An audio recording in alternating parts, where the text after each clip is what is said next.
welcome to I'm Jason Siglar down in Austin. You're an EMT or I'm a paramedic. paramedic. See, I was talking to one of the other hosts, and we were talking about which is one of them gets paid more. Paramedics. Paramedics. Okay. So how's the coronavirus happening down in Austin? And what kind of stories can you tell us on that? Well, it's Austin is now officially a hotspot. We've had several cases of actual COVID positive patients being admitted to the hospitals. The biggest effect that it's having on us right now is that our call volume has dropped dramatically, because it almost seems like people aren't calling 911 because they're afraid that if they go to the hospital, they're going to catch COVID. Oh wow. Yeah. Yeah, a lot of there's even stories of police departments in certain areas. I can't really tell which ones, but the cops are stopping pulling people over because of the fear of getting COVID-19 or the Chinese virus. Oh Jesus. Well, No, it was really funny because Houston's mayor had this big press conference telling criminals to stop being criminals for a little bit so we can get the COVID-19 under control. yeah, I heard about that. And the only thing I could do was just kind of shake my head and go, really? That's where we're at now? You're to the point now where you're going to ask criminals, hey, we understand that you guys are criminals and you're going to do things that are, against the law, but would you mind toning it down a bit until we get this stuff under control? Yeah. No, what's really funny is I was thinking about that. I was like, you could totally get out of getting robbed at gunpoint now. Just going, oh, I got the COVID-19, start sneezing and coughing. Modern days, modern solutions. I'm sure that there are other ways to get out of that situation, but yeah. Oh yeah, there is definitely a thought. Yeah. We'll put a pin in it, and just in case. Yeah, I'm not gonna pull the pin on that grenade. Well, and in all reality, the Chinese virus it does have, from what you were telling me, you can go ahead and tell the story. But I'm not comfortable putting that over the airways. That's okay. and that's just at the risk of violating a HIPAA law.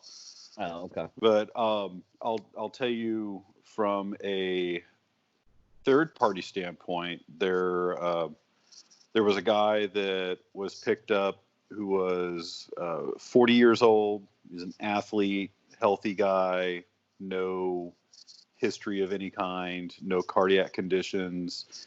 He just had some mild flu-like symptoms, and other than just looking like he felt like crap, you're like, yeah, you're gonna be fine, And then within 3 days of that transport, he was dead. Like he ended up crashing. He started out with just basic flu-like symptoms, and then ultimately ended up having to be put on a ventilator, and he just continued to spiral down until he was just gone. Yeah. But how's your PPE gear holding up?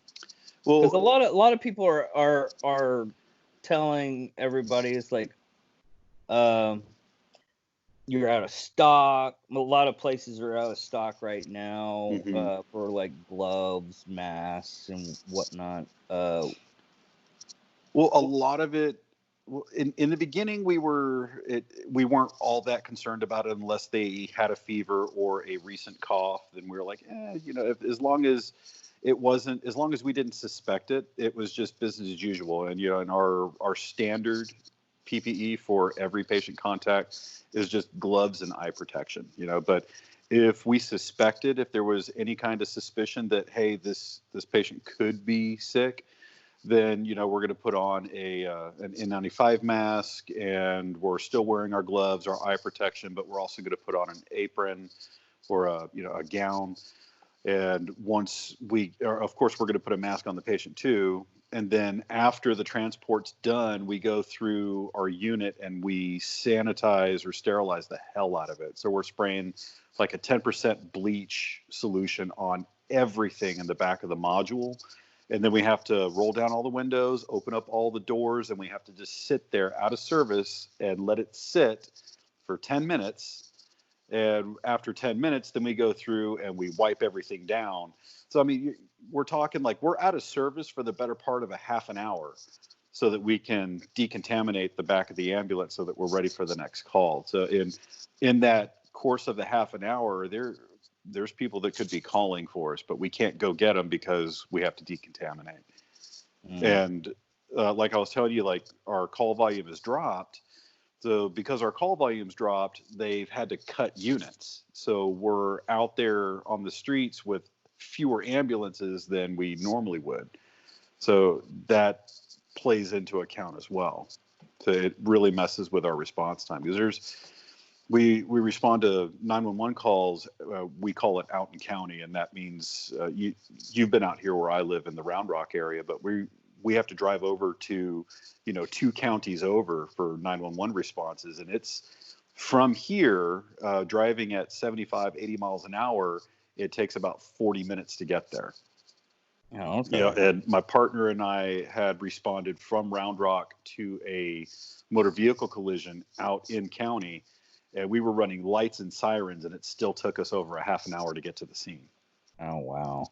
Yeah. So, I mean, it really is affecting, the general populace and EMS as a whole. Are you getting less vehicle collisions nowadays, or because of No, that's well, yeah, actually, yeah. our roads are really I mean, today I had to go drop some stuff off, and it was the first time in a long while that the roads were actually a little bit backed up on a Sunday. Everything else, though, on any other day, it's almost free and clear. You can play basketball on the streets.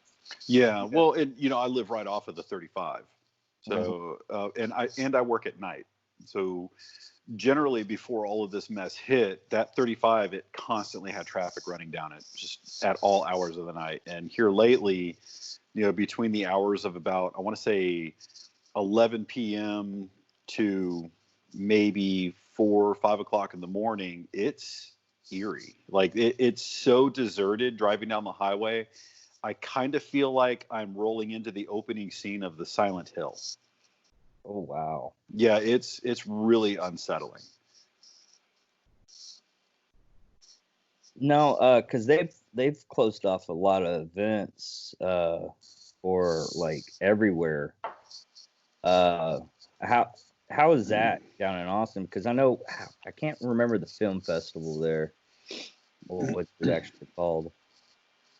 But I know they canceled that in the beginning of March, and they were looking at maybe close to about $40 million lost because of everything down there was just cut off. Yeah, well, as far as the events go, I'm not real sure on that because, well, you know me, I have no life. I'm married to my job, so when I'm not at work, I'm usually at home studying. But I can tell you that I'm a month overdue for a haircut because all the barbershops have been closed. Yeah, I know what you're talking about on that one because I've been trying. I was like, man, I'm getting really super struggling now. Product placement. If you're not drinking Vikings blood, you should be drinking Vikings blood. I can't put that on the placement because, well, I eventually one day will make my own Vikings blood. And yeah, but your Vikings blood is going to involve human blood. That's not. And you're going to drink it from the skulls of your vanquished enemies. Hey, I will patch that hole in the head so I can do it. No, but as far as other stuff like the businesses that are being affected, of course, every restaurant in town has been closed. Yeah. The lines to get into places like HEB have just been just maddening. Like I'll get off work at 7 o'clock in the morning and remind myself, oh yeah, I need to go get groceries because I haven't gone in like 2 weeks. But I'll get out there to HEB and see that there's a line to get into the store that goes down the plaza, around the corner, and into the parking lot of the next business to get Oh in. yeah, because you don't have well, Wichita Falls being small as it is, we don't have that much. We don't have what is it called, a queue to get into the uh, Walmart or anything. Yeah. Well, and you don't Y'all, have, there isn't a queue to get into Walmart either, but that's because Walmart has been picked clean. oh really? Yeah, there's like, oh God, there's nothing there. Like right when this scare started, you've been to my place. I'm not OCD with cleanliness, but I do like to keep things neat. So uh, I was going to Walmart. I was like, oh, I need to get some stuff so I can clean the bathroom and clean up the kitchen. I just needed to get some Lysol and Pine Sol. Yeah. And there was no cleaning solutions at all. There was no Tilex, there was no Pine Sol, there was no Clorox. I mean, there was nothing in the cleaning solvents section. There was no paper towels, no toilet. There's no fucking toilet. Why was there no goddamn toilet paper? I don't understand why everybody was losing their shit over toilet paper. Well, the thing, okay, this is the only theory I have. I'm not entirely wondering if it's one of those things that it happened over there in China. The reports went up that everybody in China was buying toilet paper because they're getting quarantined. And then it got over here.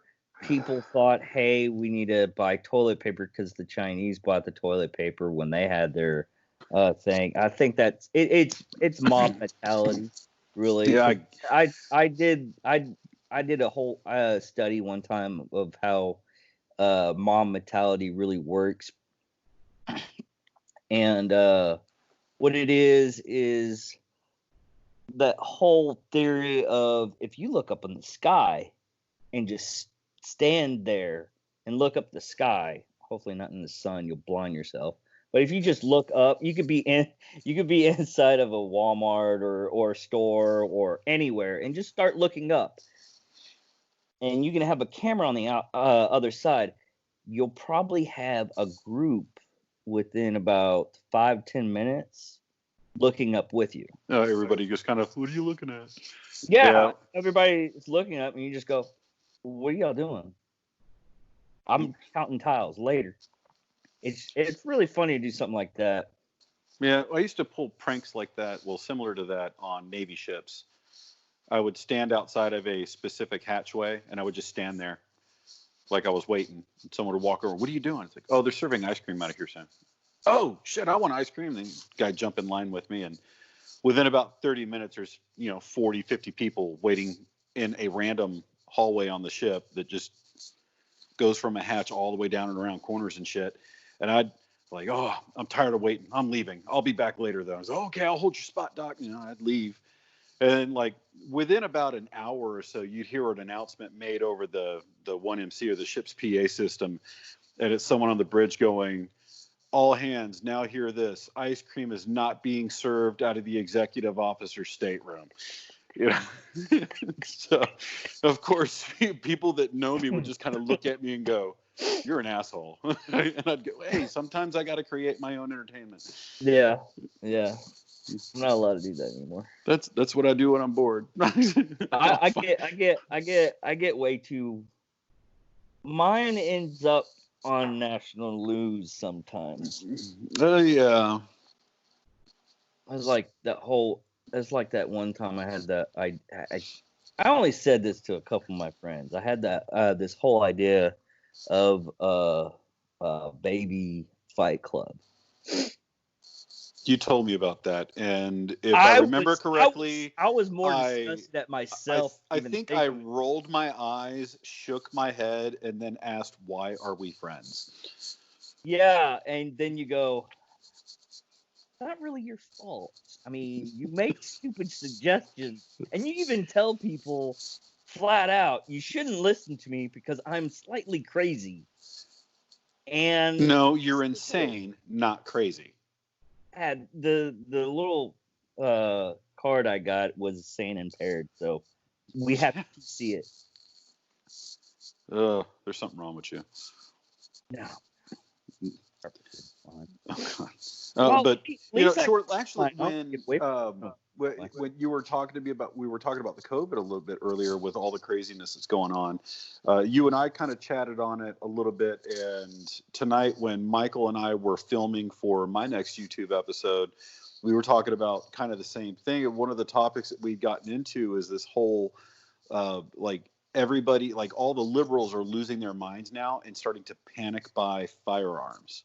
Yes, and that it's one of those things. It's not a problem. It's just they need to find ways to learn gun safety and find a good instructor other than just panic buy like a lot of people are doing. Yeah. And what's really sad is a lot of people are advocate of finding out, hey, like California's worse. They're literally going in the gun store. It's like, I want a gun. I want this gun, blah, blah, blah, blah, blah. Good luck finding one right now, though. No. They're literally saying, it's like, well, you got to wait 10 days. What? Why do I have to wait 10 days? Because that's the law. You decided to vote for a person that decided to, hey, if we have a 10-day restriction and lessen the magazines, which they're still actually going through with, there's actually, I think, a 3-judge panel, Supreme Court trying to overrule that. Really? They're instituting a tribunal for that? They have to. It's one of those things. It's one of those things if they feel that, because one judge already says, like, hey, this is unconstitutional. My God, but Coleon Noir is going to have a fucking stroke over this. No, actually, he's hoping for it. Are you really? Well, okay, think about it this way. This is the whole thing with it. California has a restriction on how many bullets can be in the magazine. Once this goes through in that Supreme Court, not the head Supreme Court, but just California Supreme Court, federal Supreme Court, they're smaller, jurisdictions. I got it right. Okay. But once that goes through, if it goes through and they say, yes, this is unconstitutional, it's then mandated that every state that has that ruling gets it canceled. So Colorado and other states have the same. I think Colorado, New Jersey, and a couple other.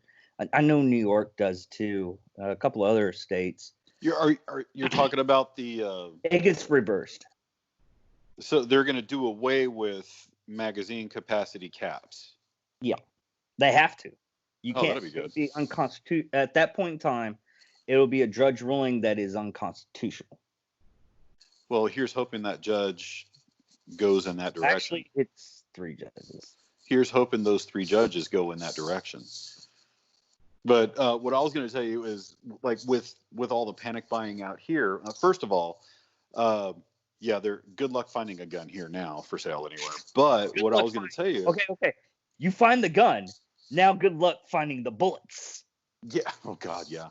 But I got lucky on Friday finding a .223 round for a friend of mine's AR. Jesus.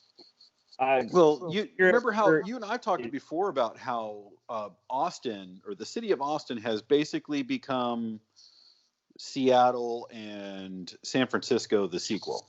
You know, like it's just, oh my God, Austin is no longer Texas. Well, Dallas is getting the same way almost, because they've already said it's like if you steal something of $500 less, they are not going to prosecute you anymore. Stupid. Yeah. Anyway, what I was going to tell you is I had a friend of mine who like, and it almost ended our friendship when she found out that I carry a gun, like almost everywhere I go, unless there's a 30-06, 30-7 sign posted, I'm carrying. Yeah. And when she found out about that, she's like, I didn't know you carrying a gun. I was like, yeah, I always carry a gun. And she's like, she lost her shit on me. She's like, I can't believe they're dangerous. That's a weapon. They're for killing people.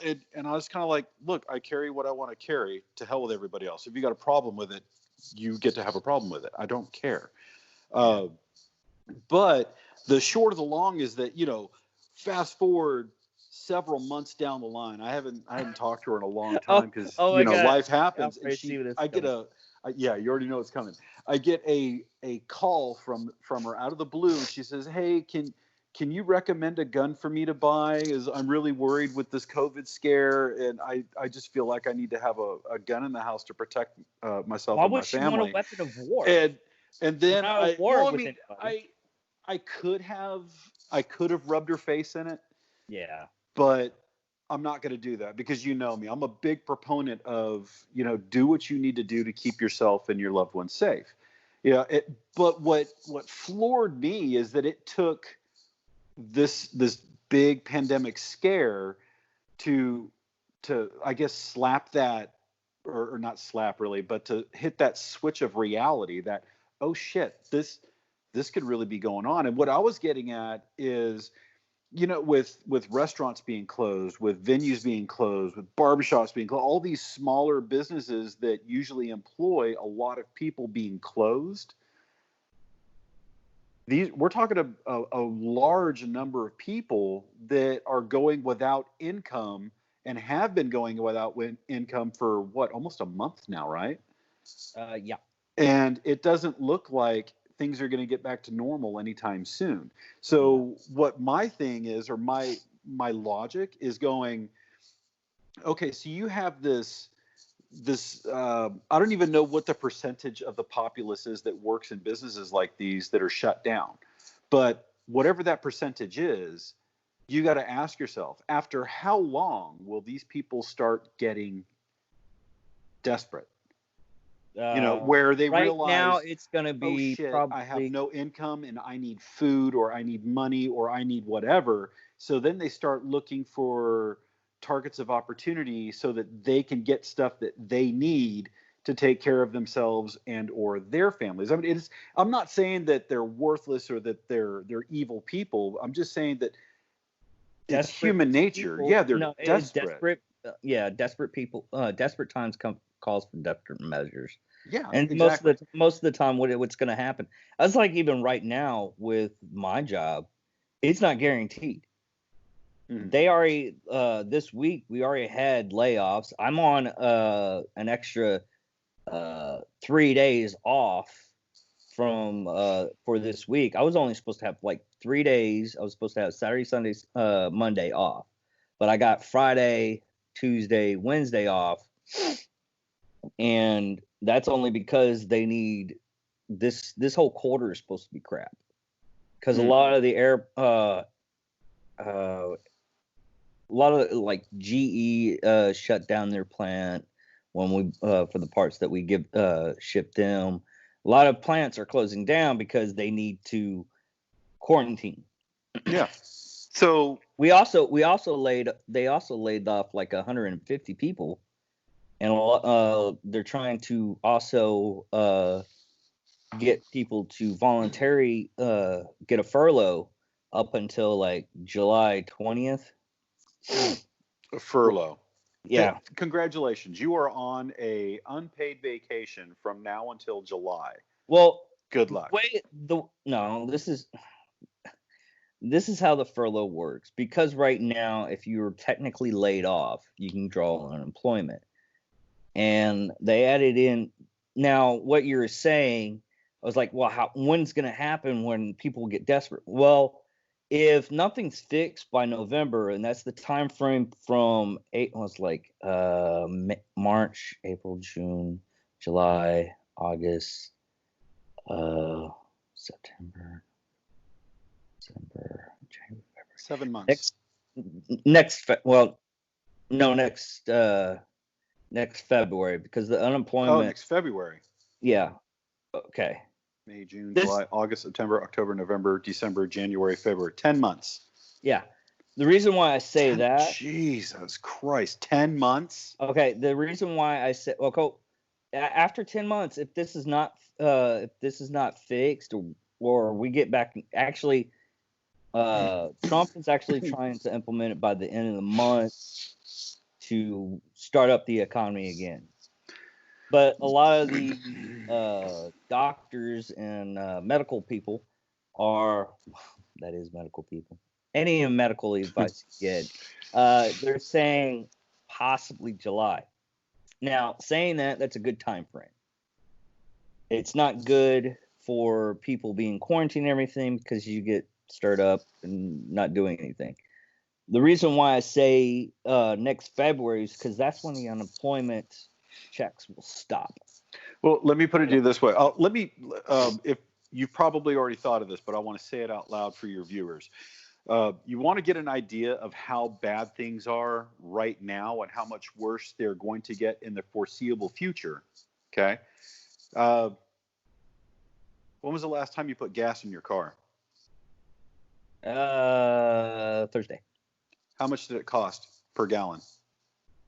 $1.45. $1.45. I went and so a month ago, the average cost of gas here in the Austin area was about $1.65, $1.70, depending on where you went. I put gas in the car yesterday, and it was $1.39 per gallon. Well, that's not because of the COVID-19. No, it is. Because, no. It's a big part of it because with everybody staying home, people aren't working, people aren't going anywhere because, well, they can't afford to.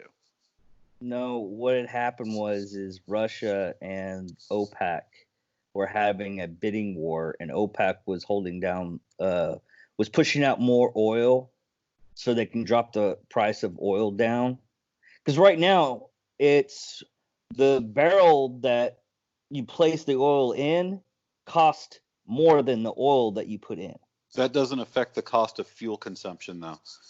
And let me tell you why. Well, it doesn't. Hear me out. So remember, we're talking private companies that own the oil that we use to produce fuel. They don't care how much that oil costs. Like if they get the oil cheaper, that is not incentive for them to drop the cost of gasoline because, well, that affects their bottom line. If they're able to get the gas at a lower price, they're not going to lower the cost of what they're selling it at because, well, now they're not making as much money. They're going to keep it where it was and they're going to make that profit. Does that make sense? It makes sense, but the economics of it, the whole reason why, and you can actually look this up afterwards, is they started Russia and OPEC, Saudi Arabia, literally started a price war, and we really heard it from that because of the whole price gouging they were doing. I mean, Saudi Arabia can sell their oil at $8 a barrel, where everybody else sells theirs at like 21 to 25. That was the max limit we can actually max minimum we can actually sell it to actually make a profit. And that's what OPEC and Saudi Arabia were doing. I still fit like, although we're talking about something else, but honestly, I'll have to look it up honestly because I don't know. I'm giving you my logic. Yeah, I understand your logic. The cost of oil out there where the bidding first starts, to me, honestly, I don't think it means shit when it comes to how much we're going to be paying for it. Like the only way that I see the price is changing, the price doesn't go down because we're able to get it cheaper. I think the price goes down because nobody's using it. No, the price goes up when we have to spend more to get it. You're right. Okay, it's one of those things that we're both right. It's just you have to see both sides to connect it to really get it. You're right. A lot lot less people are using oil or gas, so you're going to get cheaper gas prices because no one's going anywhere. Yeah, but bear in mind also, I am not a stock market guru. I'm not an economist. That's not my lane. No, I'm now one of what's sad is I'm one of those people that I just get bored and I start researching stuff, and I research. I do too, but I get don't like research. I do too, but I don't like to look up economics. I look up stuff that I'm actually interested in. Now, let's go back to what we were talking about, though. The COVID and how it's affecting the Chinese virus, like the gun sales and shit. Yeah. So when that friend of mine, she called me and she asked me about, like recommending a firearm for her. And instead of rubbing her nose in, I was like, okay, yeah, I'll be more than happy to give you some information. But in the back of my mind, I'm also thinking, oh, it took this for you to finally get your head out of your ass and realize that I'm not the bad guy because I want to be safe. Now you have something to be worried about. It's really sad. I made my recommendation, and she went out. She did what I suggested. She tried a bunch of different ones, finally selected one, blah. But then I talked to her a couple of weeks later, and because she sent me a picture, I was like, "Oh, I got a gun, yay!" And I was like, "All right, congratulations." I said, "How much training are you doing on it?" And she just sent me the emoji with just the blinky face. That training? What do you mean training? I was like, "Okay, so you went out, you bought a gun. Have you fired it yet?" Well, no. Have you gotten any kind of instruction on how to use it, how to maintain it, how to carry it? Well, no, I just put it in my purse. Whoa. Oh, she fucked up. Yeah. So she doesn't even have I'm guaranteeing right now that she doesn't even have a license to carry. She doesn't. Oh, no. Yeah, she fucked up bad. Yeah. So that's guaranteed no. Yeah. So of course I tried to. Okay, I turned her toward one sec. Michael. One sec. The reason why I'm so this whole situation is really messed up because one, you have to have your license to carry. One thing they do when you get your license to carry, which takes probably around about 7 to 9 months to get the card back, so you can actually carry it in your purse, or you can carry it in your pocket, or you just carry it. Mm-hmm. They actually train you and teach you safety before you do this. A lot of people just think, oh, they just hand you a card and you're all good. Or what she stupidly did was just put it in her purse. Yeah. Well, no, but she did. As I told her when she went to buy it, to make sure that she got a holster that covered the trigger guard and all that jazz. So she puts it in her purse, but it's in a holster, and it's not the greatest way to carry it. I know. Well, but that's the way she's doing it. She also told me she doesn't carry it very often. She's only going to take it with her when she's going places where she doesn't feel safe. But for the most part, she got it. The problem with that, though, the problem still is if she even uses it to protect herself, she's still going to get arrested. Well, yeah. That's what Michael and I were talking about tonight also, is that, if someone kicks your door in off the hinges and you shoot them, rather you kill them or not, after you discharge your firearm at somebody, there is a 100% chance that you're going to jail. Yeah. You may not be there as long as it was a justified shooting, but while the investigation goes, you're going to be in jail. Yeah, and me, when something like that happens, I just got to... The problem with someone busting in my door is me going out trying to find the crappy gun. I really just need to buy a high point just so if that actually happens, you'd be better off just let that motherfucker just unload it and like pull the rounds out of the magazine and throw them at people. There, I'm shooting you. No. My thinking is this, okay? All right, I use the $200 paperweight. No, it's $150. I've looked this up. It's an overpriced paperweight. The reason why I think about it is because I don't want that gun back anyways. Yeah, I get Of you. course, I would have to be I would have to tell the cops, is like, hey, just put Glock on there, so when people read the report, I gave you a Glock. No, sir, we can't do that. Fuck. Everybody knows. But you still carry a Glock, right? Yeah. Okay. I'm well, that's my carry. Mm-hmm. No matter what, that's my carry. That's always probably going to be my carry until uh even if when I get my competition gun. Did you change the trigger out of that Glock 19 yet? I never changed. I'm keeping it bare bones because I hate Glock triggers. well, okay.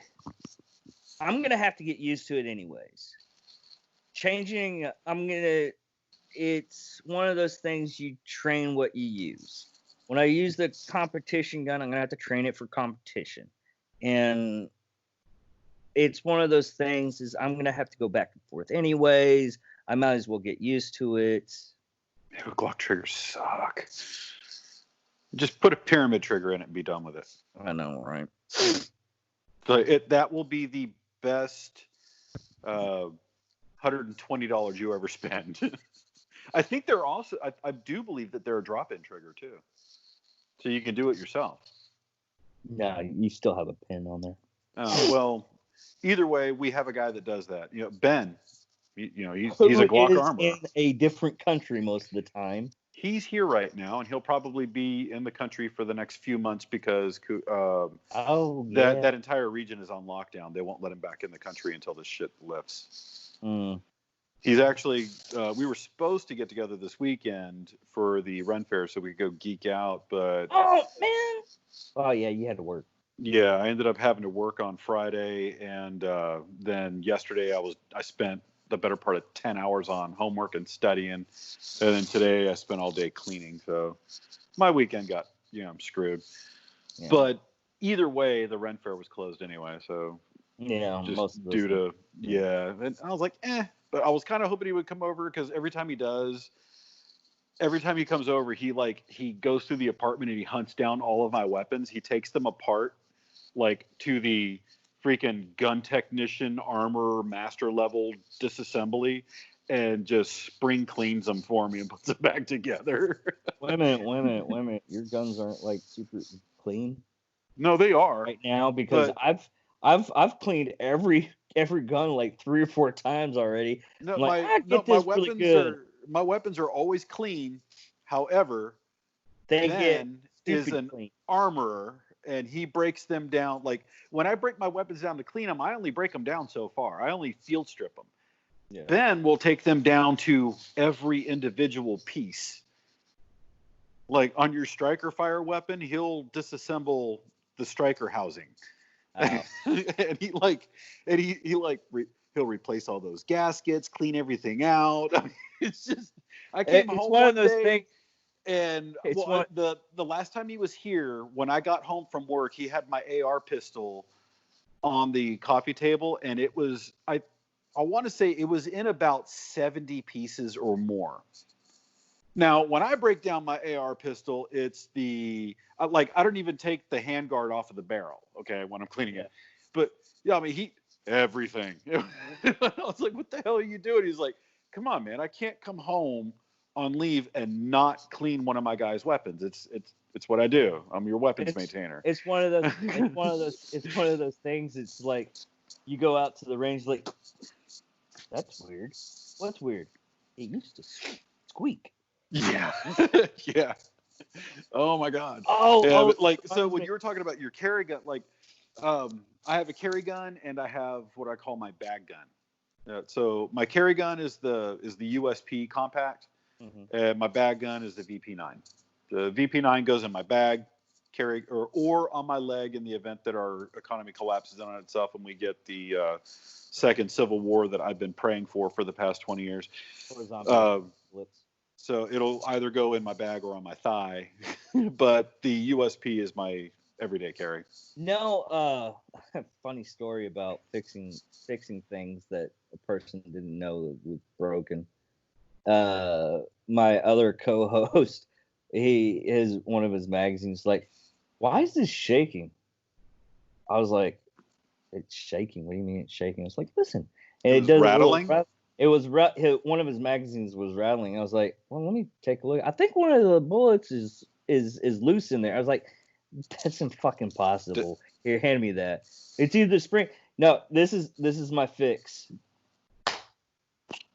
Hand it back to him. He's like, oh. I was like, yeah, I feel stupid, don't you? What did he not have? Was it that the round wasn't seated all the way in, or the spring was off center? All the way. Oh. you know, okay, what do they teach you in the military when you actually put rounds in? Remedial action, rap, tap, bang. Yeah. And I told him that. I was like, dude, have you not seen any kind of military movies? Remember when they... So this co-host we're talking about, is this the one that I know? No, that's Michael. Okay. That's my dog. Which co-host are you talking about? The overweight guy with the beard. The older bearded gentleman? Yeah. Okay. I don't think I've ever met him. No, you haven't. We just started hanging out. When I did my training for finishing when I was up at work to get my third skill to get my better pay, we started talking and hanging out. He was like, "Are you one of those people that doesn't really do dark jokes or anything? Because I don't know if they hang out with you." I said one joke. He was like, "Oh dear God, we can be friends." It's like, yes, you. I've known a lot of people. I have a dark personality. My sense of humor is dark. Your sense of humor is warped. It's borderline Cthulhu. Yeah. It's David, like you and I have been friends 25 years. There's something wrong with you. No, it's almost as bad as like the message I sent you today. I've known you almost as long as Gary has, and he and I both agree there's something drastically wrong with this guy. Just because the rocks bang together every once in a while. But what? Fucking psycho. That was another thing I was gonna I needed to ask you is and I don't think you really got it. How's your storage of your PPE gear? How much do you have not in excess, but do you feel that you have enough to for your day-to-day work? Oh yeah, absolutely. So we're no longer using the disposable N95 masks or surgical masks now because this threat here is actually because it's getting worse. Now we're all wearing the painter style respirator masks. Oh, okay. So it's we bring it home with us and whatnot. It stays. Yeah, it stays with us. So I'll use it through the entire shift. You don't decontaminate like you did in the service, is have a person like scrub you down. No, it's not quite that bad yet. Hey, you could find someone to do it. I mean, sometimes they're cheap. No, I'm no longer Catholic. Oh. Oh. No, but the with that regard, so now we're wearing the painter style respirator masks, but we're still also wearing our nitrile gloves, and I won't even go through an entire box in a shift. I mean, on average in my 12-hour shift, we'll do between 6 and 9 calls in 12 hours. Wow. In Austin, that's weird. Actually, that's pretty heavy. That's a lot. Really? Well, yeah. Well, my co-host is also a paramedic, but he's a firefighter paramedic. So, he's a county firefighter paramedic. So he only does 911 calls. And I work 12-hour shifts. He works 48-hour shifts. Yeah. In my 12-hour shift, I'll do between 6 and 9 calls. In his 48-hour shift, he might do 3. Oh. Yeah, so my call volume is pretty freaking heavy. Well, I'm just. It's one of those things. Is I'm not. The one thing I'm not wrapping my head around. It's one of those things. Is you see on TV. They're always going on. If you're watching a show about rescue people, or first responders, you see them. They're always going to a call. I was like, what was that one on USA? It was kind of a comedy with paramedics. I don't know. I think I know what you're talking about. That was it. Yeah. Sirens. Yeah, I think Okay. so. Yeah. But you got to remember too. He's as a firefighter when they're not out on a call, they're at the station waiting for a call. Yeah. So the difference is he does strictly 911s. The only time he's going to leave is when someone dials 911. With me, I do 911s, but we also do interfacility transport. So that means that say you've got your COVID patient at this hospital that was getting treated and they start to crash. Well, now they need to go to a hospital that is a higher level of care. Well, they have to get there somehow. It's going to be by ambulance. So they're going to send me and my partner over there to pick this patient up and transport them from that hospital to the other hospital. So most of our night is spent doing stuff like that. And then, we get the occasional 911 sprinkled in on us because our truck isn't a 911 dedicated truck. We're kind of scattered out. We go wherever we get called to. Oh, okay. And we're not just relegated to Austin. We've gone as far south as Galveston. Oh, wow. Yeah. That's a long night. if we get sent out to Galveston, we're only doing that one call, and we're still going to get back to the station an hour after our shift has ended. Oh, wow. No, I still think it's funny with firefighters because most of the calls you do is like non-fire. It's more it's almost all medical. Yeah, it's most firefighters. It's medical more than it is actual fires. Yeah. Well, I think Michael was saying that since he's been there, I think he said he's only had one structure fire, and he's been working there for like a year.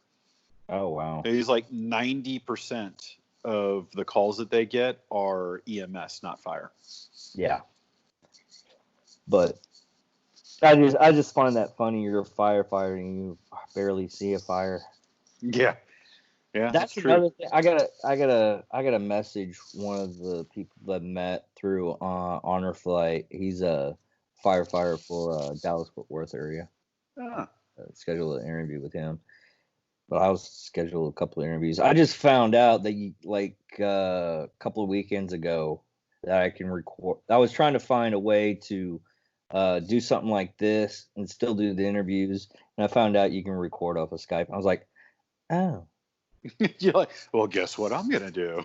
Guess what I'm gonna have to do now? Yeah, I was ready and willing to go over other places to record all this stuff with all my recording gear and everything. And then I was like, oh, you can do that? Yeah. Well, Michael and I actually recorded tonight's episode off of my phone.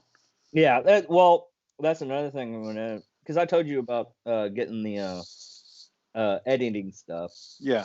Well, what I'm gonna get is a gimbal. They're only like $140. Oh, what?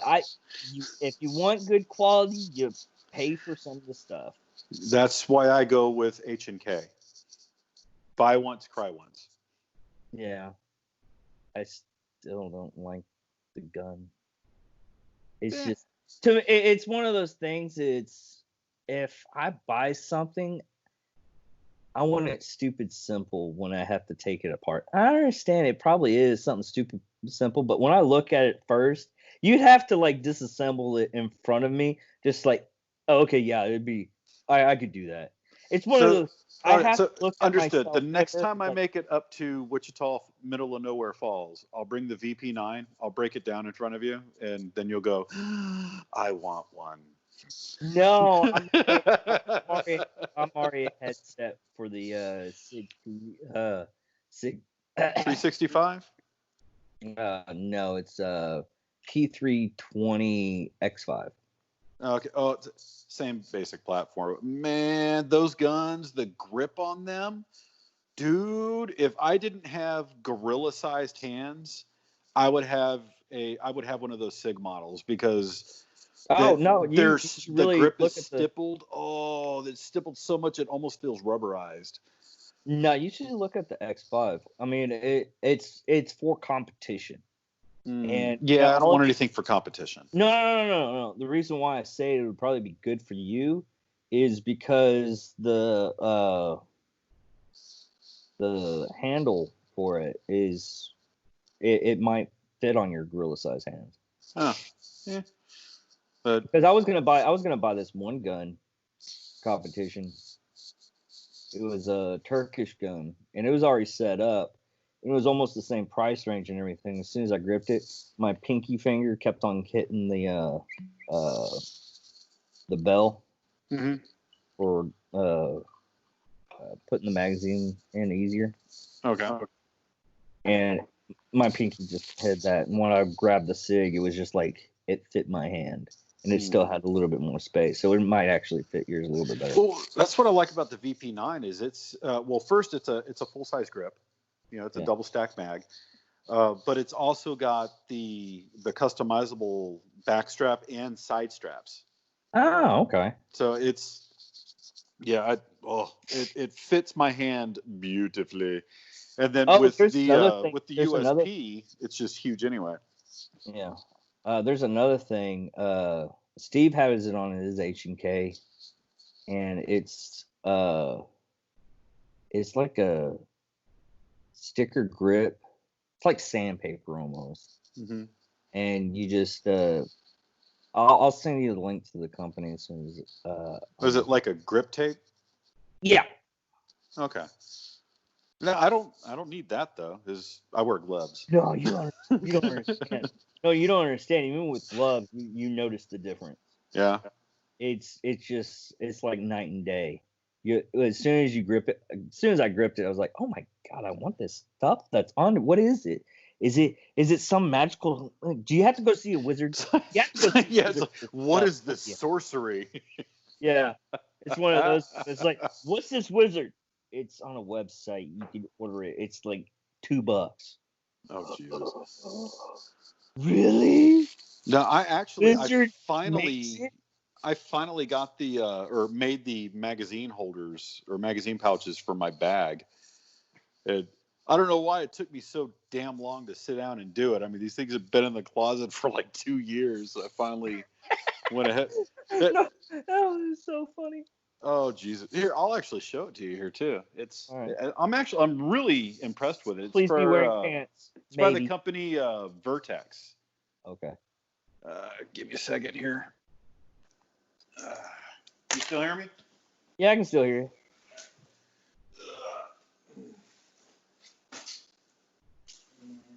Sorry, folks. He was wearing pants.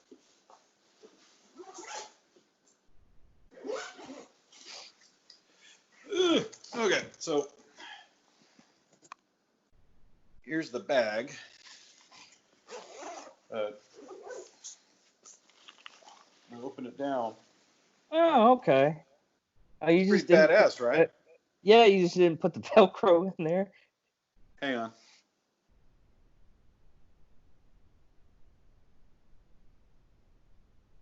Oh. Damn it. You broke it. How about that? Can you hear me better now? Yeah, I can hear you all right. Okay, I can't hear you for shit on mine, but yeah. So these things I made today and went ahead and just set them in there, and it works out really nicely. I was pretty happy with it. This is the VP9. Okay. Yeah.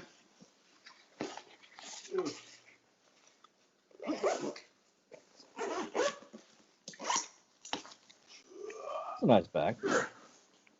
All right, let me put my headset back in so I can hear you.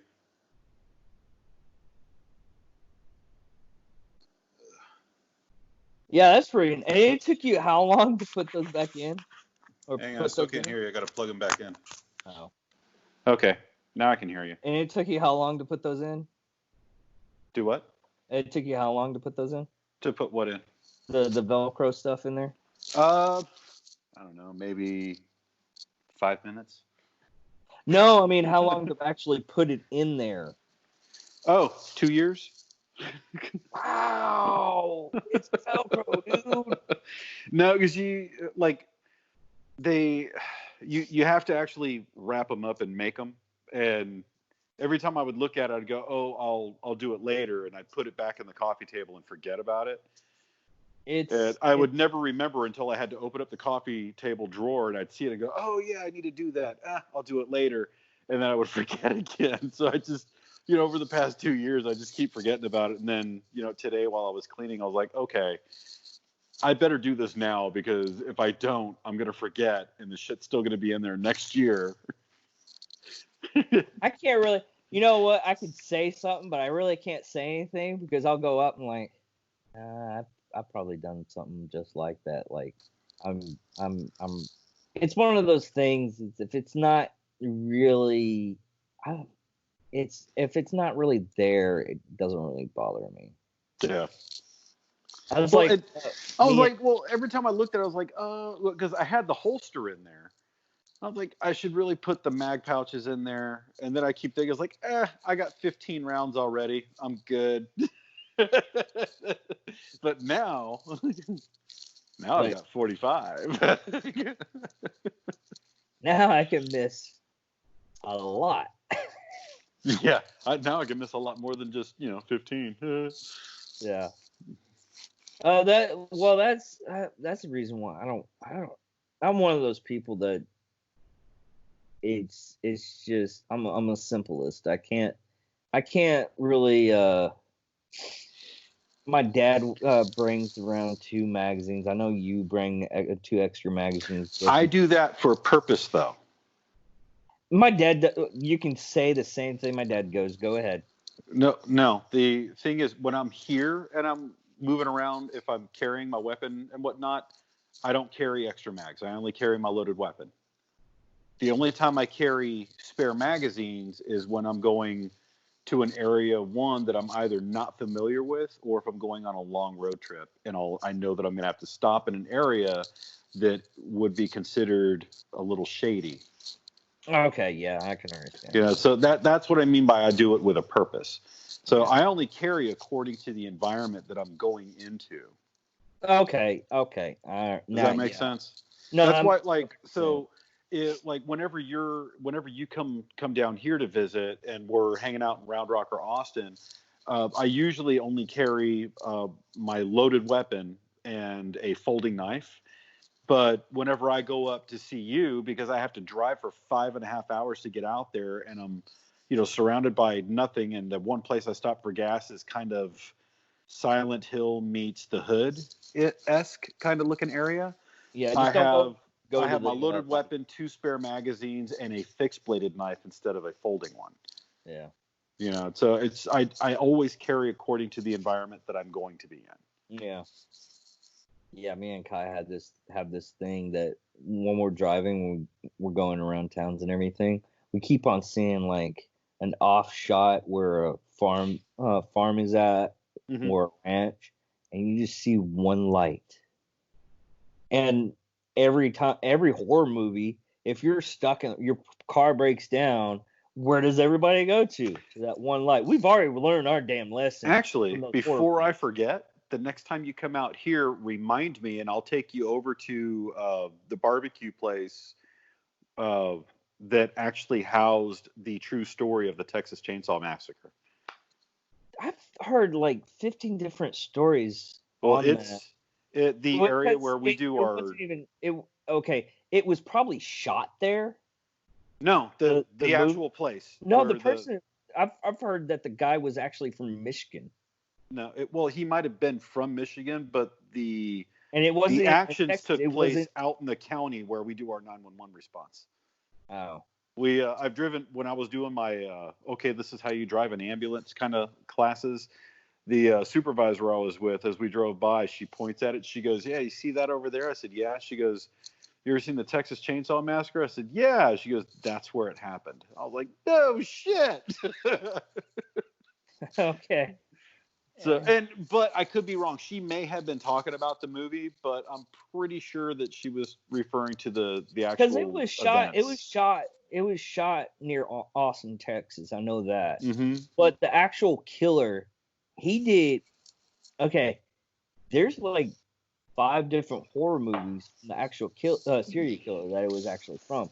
Texas Chainsaw Massacre was one of them because he killed differently like every time. Yeah. Well, that's neither here nor there. What were we talking about originally? I kind of feel like we went off the rails. Nah, we didn't go off the rails. We were talking about your stuff with COVID-19. Yeah, it's like Actually, we went from talking about COVID to the Texas Chainsaw Massacre. Yeah, that was a weird segue. We went to PPE gear all the way over to Texas Chainsaw Massacre, which I'll do one better. There's in Lubbock, Texas. They have something called the Killing Fields. Have you heard of that? It sounds familiar. It's where they do tests. Basically, when you say you're giving your body to science, that's where you go because they test out different things that happens to human bodies.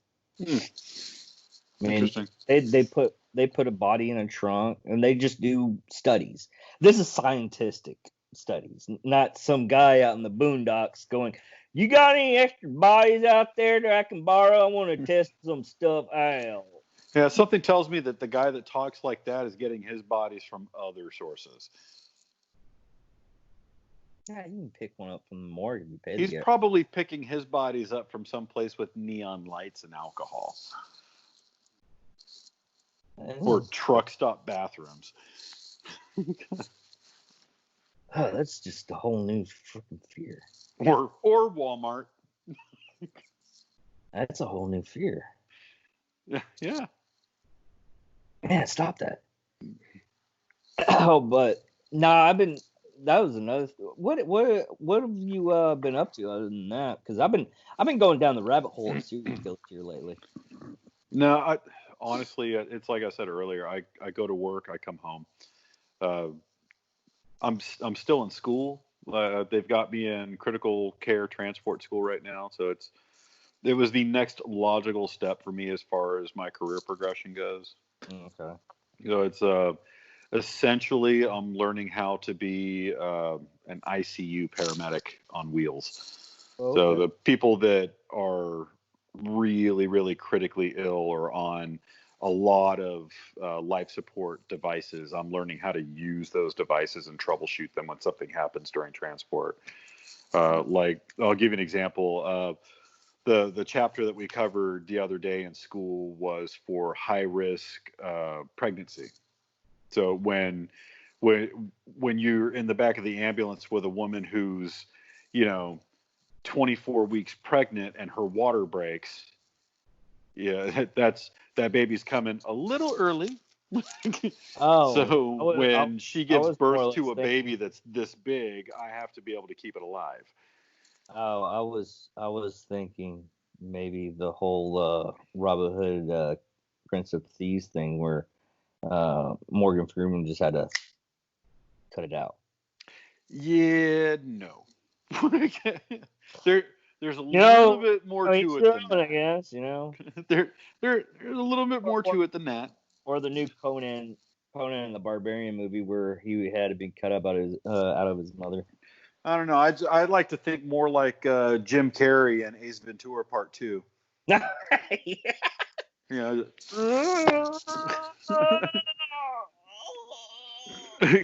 No, actually, I was referring to when he helps the lady give birth by like pressing down and shooting the baby out across the room.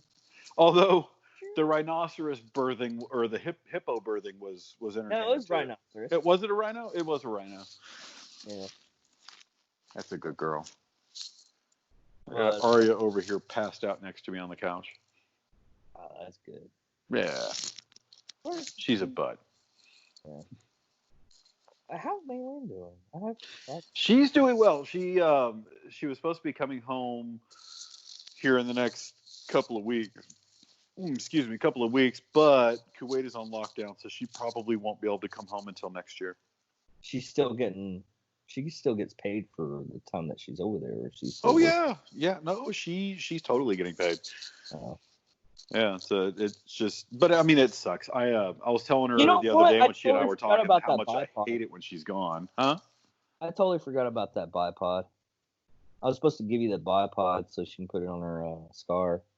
Um, I think She that has that. She she. has that handle bipod that's just like mine that you can buy for $20. But I got that uh uh actual. Oh, that's right. Yeah, you got the bipod that's housed inside the foregrip. Yeah, and she's got the same thing, right? I think she does. I need to take that scar out and clean it and put it up on display, but yeah, I'm not going to do that until I'm ready to start filming with all the guns hanging up as a backdrop. Oh, Like she gets mad at me when I go to the range and I don't take her scar. She's like, "Did you take the scar?" It's like, "No," because no, I don't because I have. can't afford it. Well, I no, I'm not a fan of the scar. What I don't like about the scar is the charging handle. It reciprocates whenever you pull the trigger, unlike with the AR-15. So every time you pull the trigger, that the charging handle cycles. Oh, And charging. I don't. I thought That's a feature of the scar that I just hate. I thought the charging handle comes back too with the AK. I think it It does. does. Well, it does. So it's the same as a scar. No, okay, you misheard me. I said with the AR, not AK. Oh, okay. Yeah, I did mishear you. Yeah. Yeah, okay. Yeah.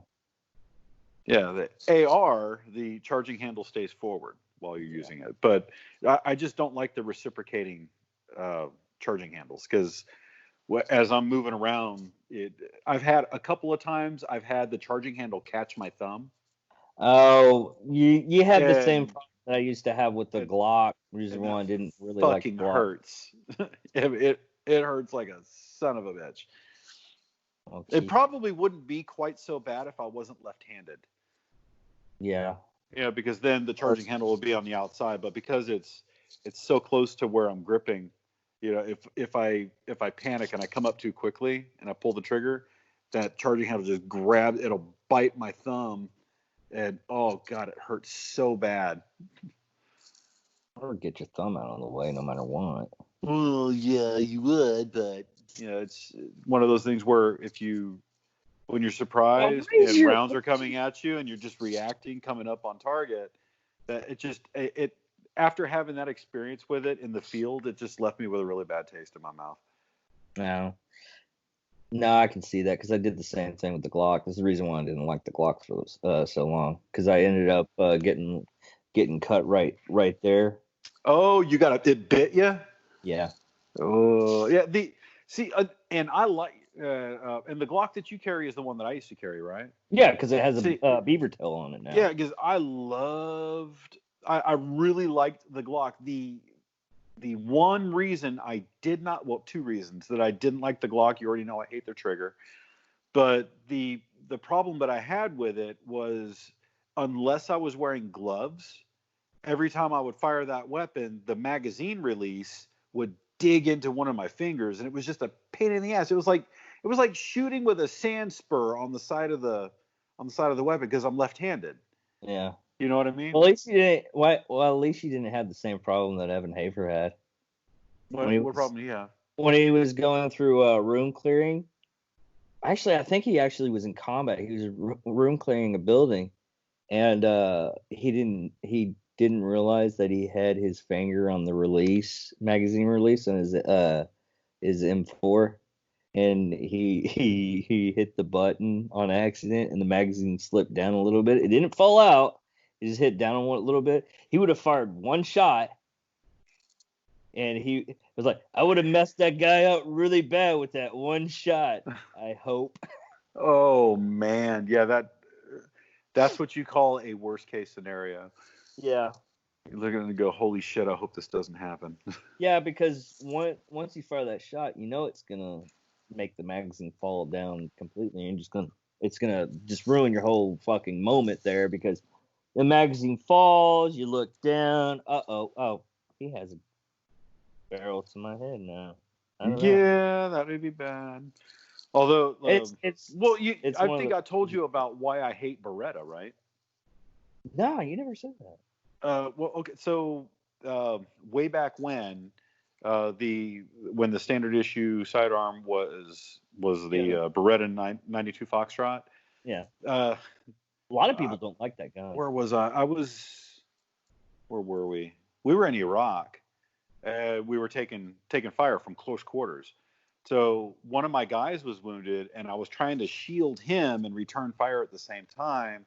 And I drew my Beretta, and I took aim on a guy that, he's right in front of me, and I pulled the trigger. And I couldn't have been any further than maybe 15 feet max.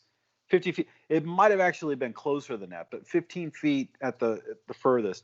And I hit him right in the center of his forehead, and he just hit him, and he fell straight back. And I thought, okay, good. And then I immediately went to trying to treat my Marine. Well, while I was treating my Marine, my battle buddy said that the dude that I just plugged in the forehead, this is after the fact. He's like, Doc, you hit that dude in the face and he went down. You started working on our guy. I started re-engaging, and out of the corner of my eye, I saw the dude that you shot in the face sit up like a fucking vampire. Holy shit. He sat back up and he did one of these numbers and then picked up his AK and went to re-engage me. And then that guy grabbed me and pulled me down below the berm and engaged him. But I mean, after that, I was like, I'm fucking done with this. I will never carry another Beretta for the rest of my career as long as I live. So when we exfilled back to the boat, we were turning in all of our gear, blah, and I complained to my armor about the issue that I had, and he was the consummate professional. Was like, well, the problem wasn't the weapon. The problem was more than likely just the rounds. You probably didn't have a full charge in the cartridge. And I was like, I'm never carrying that piece of shit again. He's like, dude, I'm telling you, you had a bad round. I don't care. I'm not carrying that goddamn thing again. So, a couple of days later, they're sending us out again on another op, and I go down to the armory to get my weapons and gear issued out to me. Yeah, and he pulls out my M4. He's like, okay, I got everything. Throw that over my chest, and he pulls my M9 out of the locker, and he puts it up on the table. And he goes, all right, there's your Beretta. And I picked it up and I looked at it and I threw it into the trash can. I said, give me something else. He's like, dude, I told you. I was like, give me something else. He's like, all right, fine. He walks over to one of the seal containers and he opens it up. Well, I don't even know if it was really one of the seal containers. It may have been one of the recon team's lockers. But he opens up one of the other lockers and he comes over to me and he hands me a USP, like full size. And he goes, here, try this. And that was the first time I'd ever gone out into the field with an H&K, and I'd been an H&K guy ever since. Yeah, it wouldn't be a SEAL team because they manage their own weapons. Yeah, but they still have to store them in the armory. On a Navy ship, they store them in an armory. On a Navy ship. Okay. Yeah. That's what I was referring to, because all the weapons are kept in the armory. Yeah. So I'm pretty sure it was probably just one of the Force Recons. Because there's a lot things. Of the because I know for the longest time, I know the SEALs carried H&K for a long time. I don't remember when they swapped over to Sig Sauer, but I think they carry Glock. Although I could be wrong. I don't know. I know some. I was talking to a team guy. He told me, he's like, I don't even carry a sidearm when I went in. Yeah, one of my old buddies, he was the same way. He said that at first he did, but he said that a lot of the guys in the teams are like, yeah, we don't carry sidearms because it's just extra weight. Well, the way he described it, his whole reasoning was, because if he has a malfunction with his gun, or he has to reload, or he has to go to his sidearm, his battle buddy is usually just shooting the guy anyway. So he's like, that's a waste. I'll just carry a cleaning kit. Yeah. It's weight. No, my buddy was telling me, he's like, yeah, it's just extra weight that I don't want to have to carry. So I was like, so what do you carry as a backup? And he goes, an MP5. I was like, are you fucking kidding me? I was like, why an MP5? And he's like, because they won't let me carry a UMP. Well, no, that's not bad as sidearms go. It's I know a guy, he was talking about him going out, and this is he worked for the company, and he basically they were telling him, was like, yeah, we're going out to this area and everything like that. Oh, that area? Okay. He takes his pistol, he unloads it and everything, puts it in a secure area, and then he's like, hey, hand me a couple of those grenades. He's like, grenades? You're not taking your sidearm? He's like, no, the place that we're going, if I have to go to my secondary, I want something that goes with a bigger bang. Oh gosh. So you can I do remember when I first went with the Marines, there was a point in time when I was kind of worried because there was a point when I'd never been in combat.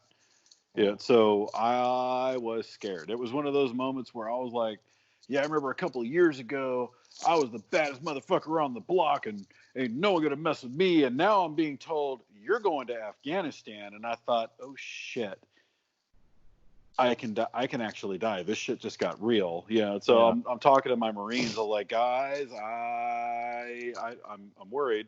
You guys need to let's talk equipment and whatnot. And the way that it was put to me at that time, because I mean, this is before I went to sniper school too, and they were like, all right, Doc, look, if it ever gets to the point where you have to pull a weapon and start throwing rounds down range, that means that we're in real deep shit.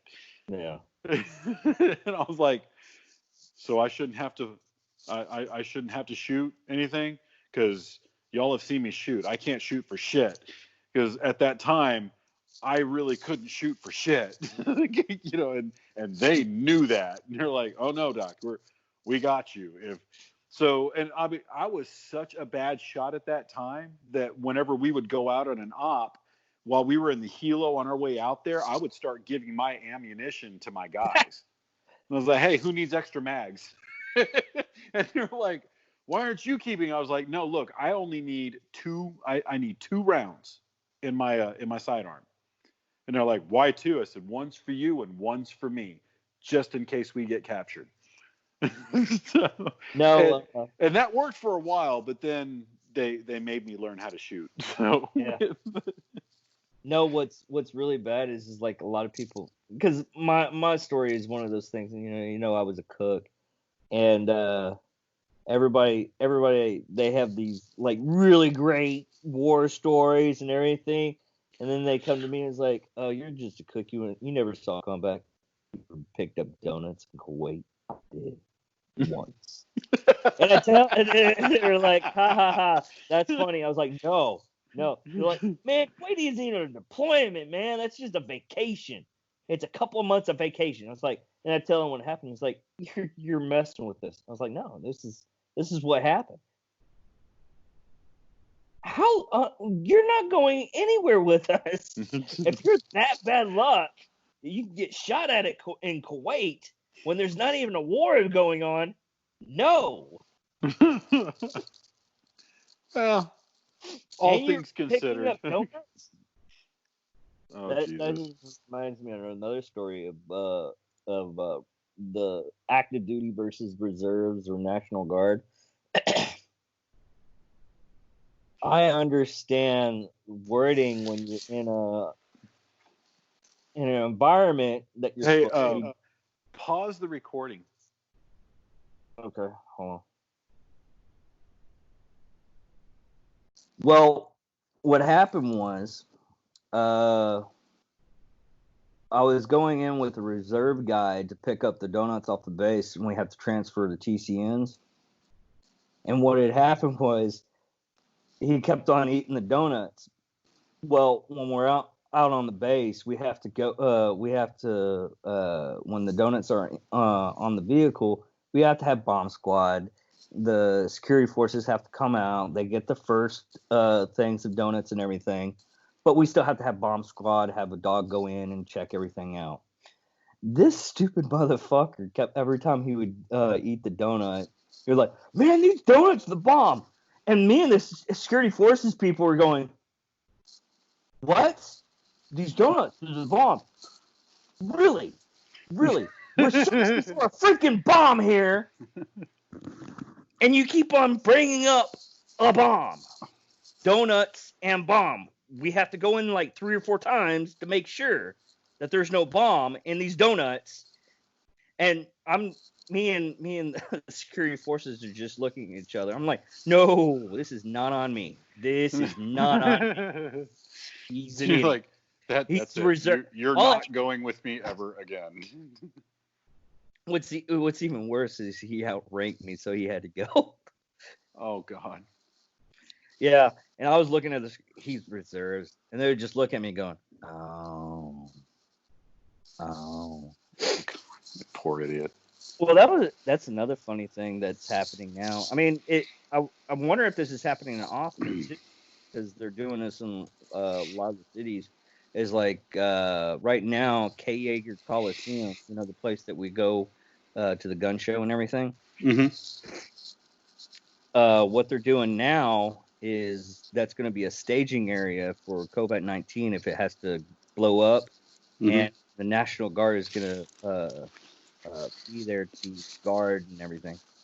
And as soon as someone said that, I was like, thank you for letting me know this. This is very good information if I ever need to get equipment. He's like, well, the National Guard is going to be there. I was like, yeah, you're not a veteran. You don't understand. Yeah, Michael was mentioning that too.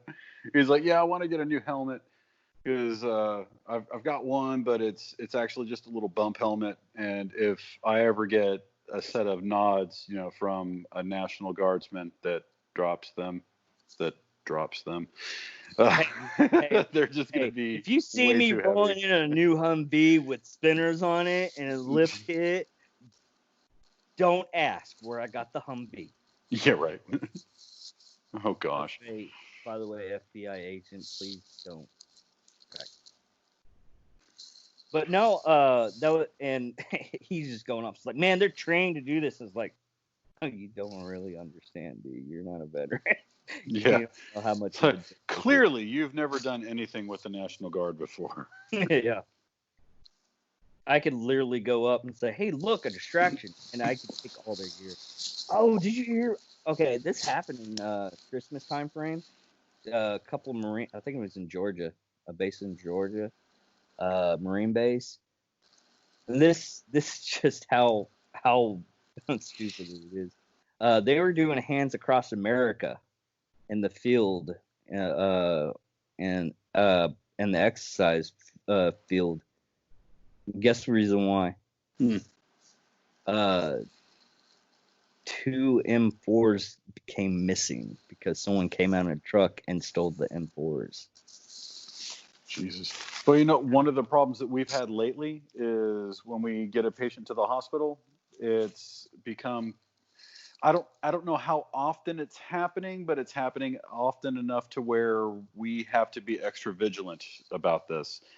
People are breaking into our ambulances and stealing our PPE.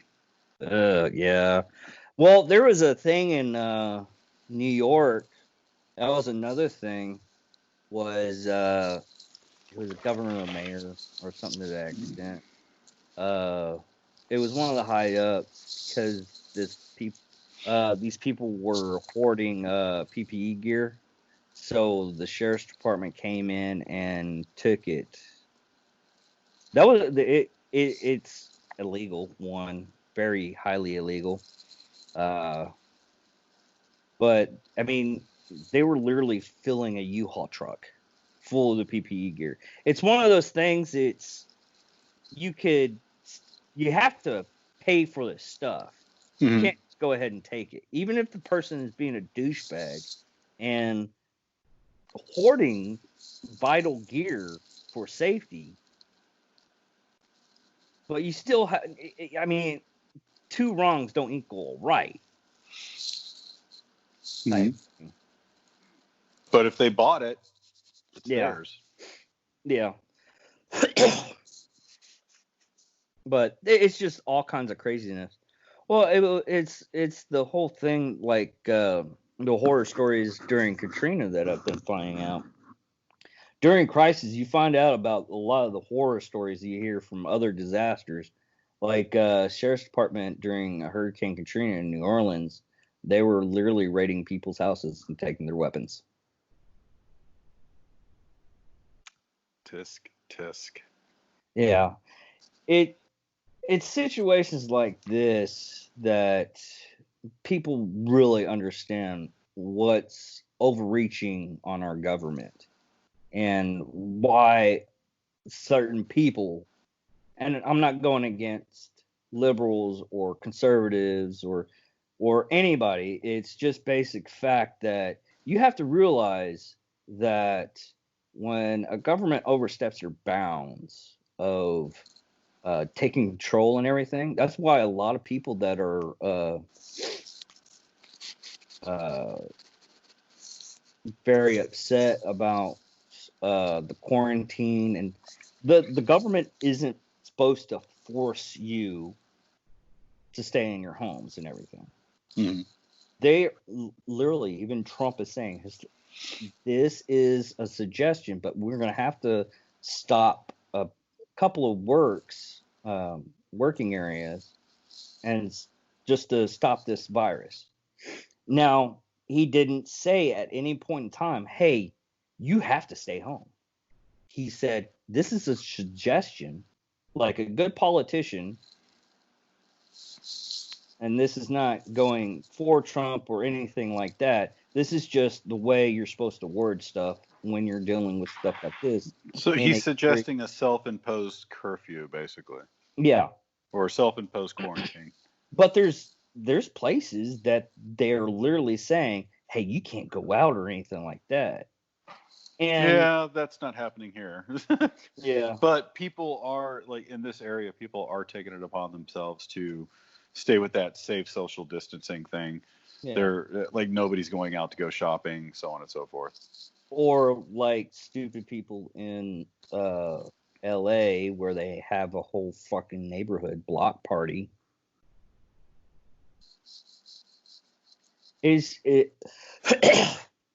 a wonder why there's a lot of people there. It's one of those things like, you can't make us do this, but common sense says it's like, hey, listen, this is a bad thing. If we just deal with this for 3 weeks and let this go over, they won't try to implement stuff like they did in China, where they actually welded doors shut. And when they unwelded them, they were surprised that the people inside were all dead. Jesus. I hadn't even heard of that. Oh, God.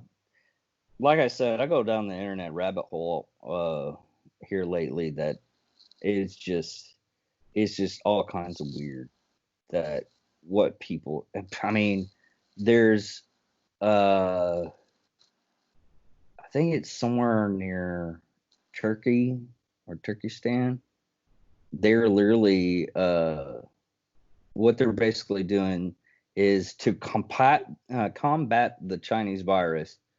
They are literally telling people not to use the word COVID-19 because it isn't really a thing. They're literally just killing people because of it. And the leader of Cambodia just decided, it's like, well, this government's fucked. I'm going to go to Germany with my 20 wives.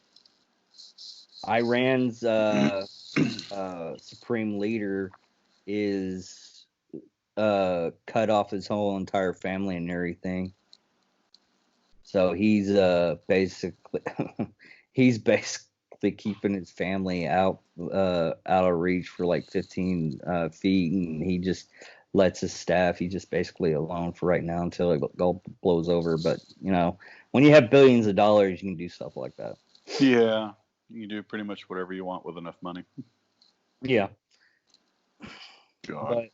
But that is another thing, though, that what a lot of people are now realizing is during all the people that are saying it's like, oh, socialism is a new thing that we need to implement. And I'm sorry if I'm getting on a political thing on this, but a lot of the billionaires are actually donating a lot of their fortunes to help research, get PPE gear, get ventilators. I mean, Elon Musk just bought 40 ventilators to the United States and donated them.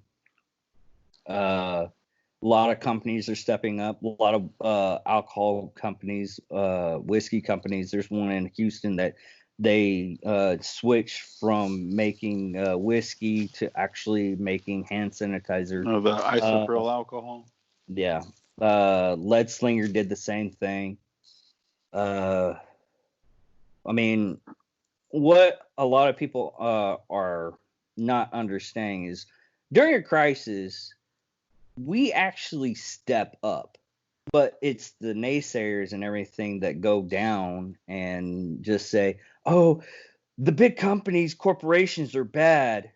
We need to start helping out the small businesses. I was like,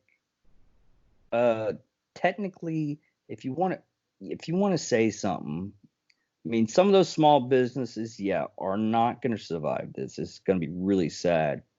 I'll be really interested to see what happens with the U.S. economy over the next couple of months, considering our economy is backed by the gross domestic product, which is supported through consumption. With nobody out there spending money, our like the value or the power of the American dollar is going to tank. My biggest thing isn't that, it's the transfer of making goods, because right now a lot of countries, including this one, hopefully, can get started on the PPE gear stuff. Most of our stuff is actually made in China. Well, a lot of countries now are getting away from China and having other countries make their stuff. Japan doesn't want to deal with them anymore. Japan doesn't do anything in China. Apparently they did, because they just went on a thing that just said we're having all of our stuff that's made in China made in somewhere else. So yeah, if they do, yeah, it's very little, because I know that like Japan doesn't import anything, or they import virtually nothing from China and or Korea. Even South Korea? Yeah. Like, dude, Japan is the most hated of all. Like in Asia, Japan is the one nation that's hated by all of Asia. We got over it, and they fucking bombed the shit out of us. Of course, we just. Well, they bombed the shit out of us, but the difference is that Japan invaded and occupied all of the other major Asian nations. Like they occupied South Korea, China. But there's still when I was in China, there's still areas that you can go to where you can see the original signs still posted that read "No dogs or Chinese allowed." Ooh, yeah. Yeah, I mean, I was like the Japanese back in the 1920s, 1930s, they were just a colossal bag of dicks to all of Asia. They really were. I mean, Japan was oh my God, Japan was a raging dick. Well, it really was. We kind of gave them a little bit of humble pie after we made a couple of their people glow sticks. So yeah. You know, the sad thing too is that the documentation of their history is so diluted or convoluted that, like, Takako's grandparents they did not know why the U.S. dropped 2 atomic bombs on them.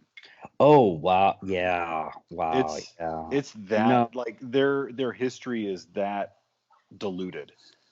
Well, it doesn't really surprise me. I mean, look at North Korea right now. Whenever they or whenever we give them goods or a humanitarian aid with because they when they see the American flag, their first response, and this is coming from people that uh, ran away from North Korea. They see the American flag. They thought it was just evil enemy, and the the supreme leader uh, convinced the United States to give us the stuff because we're so badass type stuff. Hmm.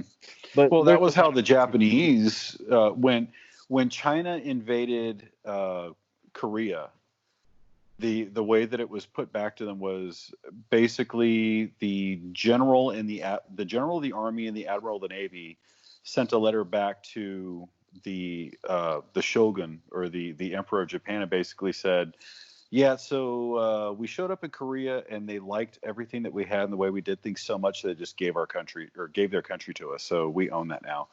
And then a certain time after that, they're like, oh yeah, by the way, China, yeah, we own that now too. Well, yeah, there's two things on this one. The first one is what happened. This is on us. This is how we kind of uh, messed up history a little bit. Well, way we were taught. We weren't the we weren't the first ones to get to Hitler. Who was? It was the Russians. Oh. Germans actually teach that to their kids and everything. Yeah, but wasn't Russia part of the Axis powers? They were still the Axis powers, but the way a lot of people in America think is America was the ones that finalized the last part of the war, but it is actually we allowed Russia to do the strike first, and we came afterwards. Ah, okay. Now, here's the other thing, and this is just recent stuff. The World Health Organization had a press conference, which they're messing up because they're in the pockets of China because China gives a lot of money to the World Health Organization. And they were trying to say, it's like, hey, Thailand's having a bad time too. The head speaker for the World Health Organization won't even say Thailand because China claims that Thailand is part of China. Mm-hmm. So they don't. Wait, is it Thailand or Taiwan? I think it's no. You're right. I think it's probably Taiwan. It started with the T. I'm dyslexic. Shut up. I still think that we should start calling dyslexia dyslexia. Yes. That way, people who have it would know what they had.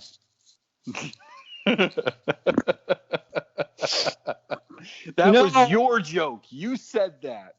Yeah, I know. And it stuck with me. I'm like, you said that. God, when did you say that to me? I think that we were in the 10th grade when you said that to me, and it made me laugh so hard I was almost in tears. I do remember that I snorted when you said it to me. And it just that's the one David joke that has stuck with me for over 20 years. Well, good thing it wasn't one of my recent I'm going to start calling dyslexia dyslexia. And I said, why? I said, that way people who have it will know what they have. I'm like, are you fucking kidding me? Jesus Christ. And it wouldn't have been as funny if you didn't have dyslexia. I know, right?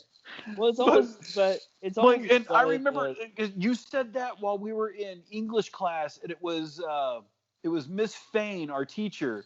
She heard it too, and even she went, "What?" Hey, sometimes I come up with gems. Oh yeah, they're few and far between, but when they come, they're like, good. I can sell that. God, that was funny. Well, all right, dude. Hey, it's like 2:00 in the morning. Is it really? Yeah. I don't have to go to work. Well, I'm getting tired, so let's wrap this up. If you can we'll wrap this up. Uh, oh man, I am getting tired now. Yeah. Once you mention it, it messed me up. Well, everybody, this is going to be the end of the episode. You go ahead and tell us what your YouTube channel is so they can go to it.